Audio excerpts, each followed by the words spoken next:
Assalamualaikum warahmatullahi wabarakatuh. Dan selamat pagi untuk kita semua. Perkenalkan, kami dari kelompok 1 akan mempresentasikan materi tentang aplikasi psikodiagnostik dalam bidang klinis, pendidikan, perkembangan sosial, juga industri dan organisasi. Yang beranggotakan 5 orang, yaitu Dwi Aprilida, Muhammad Hafiz Al-Fikri, Intan Permatasari, Sakila Aura Fadila, dan Wila Fatia Vinola. Baiklah, selanjutnya masuk pada materi pertama yang akan dibawakan oleh saya, Intan Permatasari, mengenai pengertian dari psikodiagnostik. Psikodiagnostik merupakan salah satu cara dalam bidang psikologi yang menjadi alat bantu utama untuk memahami tingkah laku manusia, baik yang normal maupun abnormal. Psikodiagnostik adalah cara untuk memeriksa seseorang melalui media bantu untuk membuat gambaran kepribadian seseorang. Ilmu dari psikodiagnostik juga diterapkan di berbagai bidang, yaitu yang pertama pada bidang klinis. Psikologi klinis merupakan cabang ilmu dari psikologi yang berfokus dalam permasalahan emosional manusia, gangguan penyesuaian diri, dan tingkah laku abnormal. Sehingga dibutuhkan psikodiagnostik yang dimanfaatkan untuk mendapatkan asesmen saat mempelajari, membahas, dan bahkan saat ingin menyelesaikan suatu permasalahan yang berhubungan dengan emosional manusia tersebut. Selanjutnya, penerapan yang digunakan psikodiagnostik dalam ruang lingkup klinis.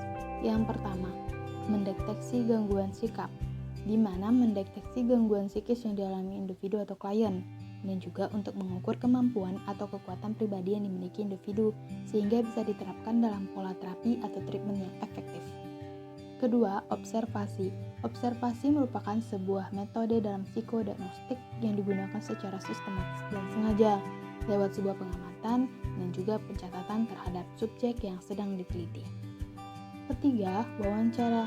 Wawancara merupakan percakapan yang terjadi di antara dua orang atau lebih, yang dengan tujuan agar bisa mendapatkan informasi atas pertanyaan yang diajukan oleh orang yang mewawancarai. Keempat, untuk reduksi data. Reduksi data merupakan proses mengabstraksikan dan juga merangkum data perilaku menggunakan penelitian kuantitatif. Dan yang kelima, mengeksplorasi struktur kepribadian. Penerapan psikodiagnostik pada teori dalam psikologi klinis adalah untuk mengeksplorasi struktur kepribadian dan fungsi dasarnya seperti imajinasi, emosi, kontrol, dinamisme, dan juga fungsi realita. Baiklah, materi selanjutnya akan dijelaskan oleh teman saya. 2. Bidang pendidikan. Psikodiagnostik dalam bidang psikologi pendidikan biasa dilakukan dalam rangka pengambilan sebuah keputusan saat kenaikan kelas, kelulusan siswa, dan penempatan tingkatan pendidikan, dan sebagainya. Fungsi tersendiri dalam bidang pendidikan adalah sebuah jenis terapi dalam psikologi untuk penempatan formatif, diagnostik, dan sumatif. Segala macam tes yang ada di bidang pendidikan hampir seluruhnya dapat ditelaah dengan psikodiagnostik. Misalnya tes inteligensi, tes bakat khusus, tes bakat umum, maupun tes kepribadian yang dapat dijumpai dalam sebuah laporan seorang konselor pendidikan ataupun psikolog pendidikan. Metode psikodiagnostik dalam bidang pendidikan. 1. Observasi. Salah satu metode psikodiagnostik dalam bidang pendidikan yang dilakukan adalah observasi. Di dalam kelas, kita akan sering menjumpai guru yang sering melihat, mengamati, dan melakukan interpretasi. Kegiatan observasi dalam kegiatan pembelajaran digunakan untuk memahami tentang asesmen, bertindakan relatif, dan menggunakan komentar orang lain untuk membuat asesmen yang lebih reliable. 2. Wawancara. Wawancara adalah proses komunikasi interaksional antara dua orang atau lebih untuk mendapatkan suatu tujuan. Wawancara atau interview berasal dari dua kata yang yaitu interview yang berarti pertemuan sesuai perjanjian inter dan voir videre berarti melihat. Dapat disimpulkan bahwa wawancara adalah tanya jawab insan dipublikasikan seperti yang disebut oleh Kartono 1996. Angket atau kuesioner. Angket merupakan suatu data pertanyaan yang harus diisi atau dijawab oleh individu. Dari jawaban atas isian sejumlah pertanyaan yang diberikan, maka penyelidik kemudian mengambil kesimpulan subjek yang diteliti. Baiklah, saya Dwi Aperlida, saya akan melanjutkan materi sebelumnya.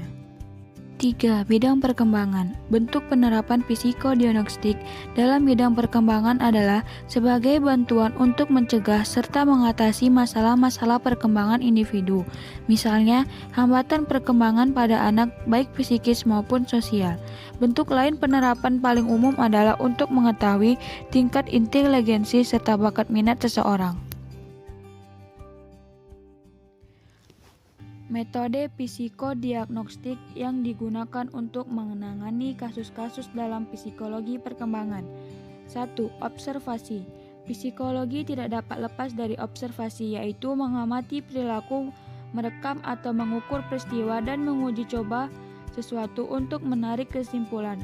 Metode observasi dilakukan untuk mempelajari tingkah laku klien, sehingga informasi yang diperoleh dari observasi tersebut dapat digunakan untuk menunjang diagnosa masalah klien. 2. Interview.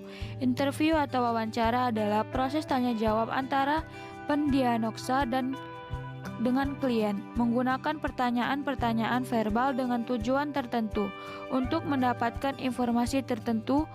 Pula, ada beberapa hal yang perlu dipertimbangkan dalam suatu wawancara, antara lain A. Waktu, B. Isi wawancara, C. Respon apa yang diharapkan, D. Umpan balik. 3. Tes psikologi. Sarana atau alat psikodiagnostik paling umum adalah tes psikologi. Sebuah tes psikologi pada dasarnya adalah alat ukur yang objektif dan dilakukan atas sampel perilaku tertentu. Berikut persyaratan yang harus terdapat dalam sebuah tes psikologi. A. Validitas. Sebuah alat tes harus valid atau dapat mengukur dengan tepat terhadap objek yang diukur. B. Reliabilitas. Menyangkut konsistensi, stabilitas, dan ketelitian tes yang bersangkutan. C. Tes standarisasi. Maksudnya bahwa tes psikologi tersebut telah terstandarisasi atau telah dibakukan. D. Objektif, artinya meskipun dinilai orang lain yang berbeda, namun hasilnya tetap objektif atau sama. E. Diskriminatif, sebuah tes psikologi harus dapat mengungkapkan perbedaan-perbedaan antara individu. F. Komprehensif, sebuah alat tes harus bersifat komprehensif atau menyeluruh. Tes tersebut dapat mengungkapkan banyak hal. 4. Analisa dokumen. Dokumen yang dianalisa merupakan riwayat hidup klien, dapat berupa ijazah, arsip pekerjaan, catatan medis, tabungan, buku harian, surat, album foto, catatan kepolisian, penghargaan, dan sebagainya. Baiklah, materi selanjutnya akan disampaikan teman saya. 4. Bidang sosial. Metode yang biasa dilakukan untuk mempelajari suatu perilaku di bidang sosial adalah observasi dan wawancara. Dari kedua cara tersebut, maka diharapkan hal ini dapat menggambarkan sebuah perilaku individu dalam lingkungan sosial. Penerapan psikodiagnostik pada lingkup sosial akan memberikan banyak gambaran tentang keadaan sosial yang bersifat terbuka, klasikal, tidak individual, padahal sebenarnya individu tersebut merupakan gambaran keadaan satuan kelompok sosial di dalam suatu populasi. Metode psikodiagnostik di bidang sosial. 1. Observasi. Observasi adalah salah satu metode dalam psikodiagnostik yang dilakukan secara sistematis dan sengaja melalui pengamatan dan pencatatan terhadap subjek yang diteliti. 1. Observasi non-partisipan. Kegiatan observasi di mana peneliti tidak ikut terlibat dalam kegiatan yang dilakukan partisipan. 2. Observasi partisipan. Kegiatan observasi di mana peneliti ikut terlibat dalam kegiatan yang dilakukan oleh partisipan. 3. Observasi dalam situasi eksperimental. Kegiatan memunculkan gejala tertentu secara disengaja untuk dapat dilakukan observasi. 2. Wawancara. Wawancara merupakan percakapan antara dua orang atau lebih yang berlangsung secara interview dan interviewers. Tujuan dari wawancara ini adalah untuk mendapatkan informasi di mana interviewer mengajukan pertanyaan-pertanyaan untuk dijawab oleh interview. Dalam melakukan wawancara, A. Komunikasi yang berbentuk verbal dan non-verbal. B. Sangat penting untuk membentuk relasi antarpersonal. C. Pertanyaan mempunyai tujuan dan arah. Ada beberapa kelebihan dari wawancara, yaitu A. Tidak membutuhkan peralatan atau perlengkapan khusus. B. Dapat dilakukan di mana saja. Kelemahannya: A. Membutuhkan waktu, tenaga, dan biaya lebih banyak. B. Sangat tergantung individu yang diwawancara. Selanjutnya kita masuk dalam bidang industri dan organisasi. Psikologi industri dan organisasi merupakan salah satu cabang dari ilmu psikologi. Psikologi industri dan organisasi membahas psikologi dalam lingkup organisasi atau aturan kerja. Banyak istilah yang digunakan untuk menyebut psikologi industri dan organisasi. Inggris menyebut psikologi industri dan organisasi sebagai okupasional psikologi. Dan kita masuk di penjelasan terakhir, yaitu metode psikodiagnostik dalam bidang industri dan organisasi. A. Metode observasi. Observasi dilakukan peneliti dengan mengamati dan mencatat perilaku cemas pada subjek. Observasi dilakukan pada saat subjek berada sendirian di rumah dan saat berada di toko tempat subjek berjualan. Yang B. Metode wawancara. Tujuan penggunaan metode wawancara adalah untuk memperoleh informasi terkait perilaku subjek sebelum dan sesudah intervensi. Wawancara diberikan kepada subjek, putra-putri subjek, tetangga, dan rekan kerja subjek. Hasil wawancara juga berfungsi memperkuat hasil observasi yang telah dilakukan peneliti. Hanya itu materi yang dapat kami jelaskan. Semoga yang mendengarkan dapat mengerti dan memahaminya. Kalau ada salah dan kurang mohon dimaafkan. Assalamualaikum warahmatullahi wabarakatuh.